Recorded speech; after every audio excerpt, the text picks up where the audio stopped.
भिवानी में डेंगू के मामले लगातार बढ़ते जा रहे हैं। बात अगर भिवानी जिले की करें तो अब तक कुल करीब 134 केस सामने आए हैं और एक केस मलेरिया का सामने आया है और 4 केस चिकनगुनिया के हैं। फिलहाल अन्य जिलों के मुकाबले जिला भिवानी में स्थिति सामान्य है। वहीं स्वास्थ्य विभाग ने जिले में 168 टीमें गठित की है जो घर घर जाकर आमजन को जागरूक कर रही है।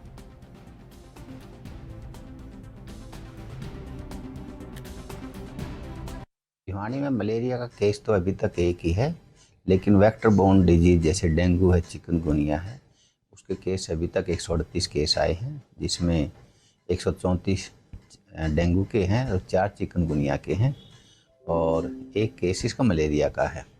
इसमें हमने डे 1 से ही, अप्रैल के महीने से ही हमने टीम गठित कर दी थी जो रूरल एरिया में और फील्ड एरिया में हाउस टू हाउस विजिट करें। तो हाउस टू हाउस विजिट करने के बाद हमने अभी तक 30 लाख कंटेनर के लगभग चेक किए हैं, जिसमें से जो लार्वा पॉजिटिव आया है उसके संबंधित पंच और सरपंच को इन्फॉर्म किया है ताकि उनको फॉगिंग किया है। और हमने एक डिस्ट्रिक्ट टास्क फोर्स की मीटिंग भी उपायुक्त महोदय के दिशा निर्देश के अनुसार वो की जा चुकी है। उसमें भी हमने बताया था कि जहाँ पर लार्वा मिलता है तो वहाँ पर फॉगिंग की जाए। अब आने वाले से जो समय है, पिछले हफ्ता 10 दिन से फॉगिंग का कार्य अच्छा चल रहा है, तो हमारी जो संख्या है डेंगू के मरीजों की वो कम हो रही है।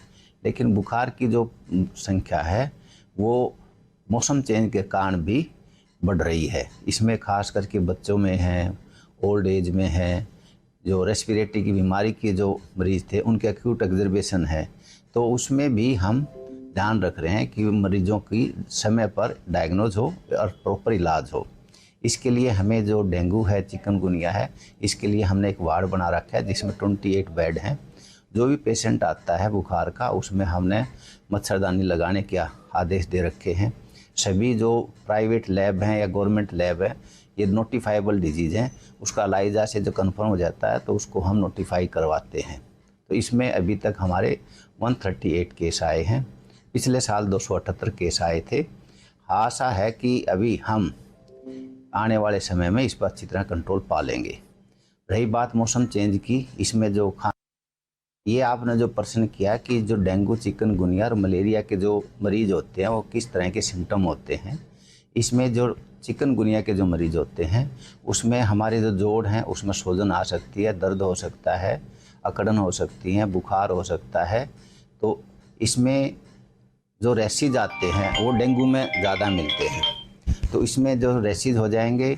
और मलेरिया में 1 दिन या 2 दिन छोड़ करके बुखार आता है, सर्दी के साथ आता है। तो अलग अलग वेक्टर बोर्न डिजीज के, मलेरिया है, डेंगू है, चिकनगुनिया है, उसमें बुखार का पैटर्न अलग अलग हो सकता है, लेकिन सभी में बुखार की एक पैटर्न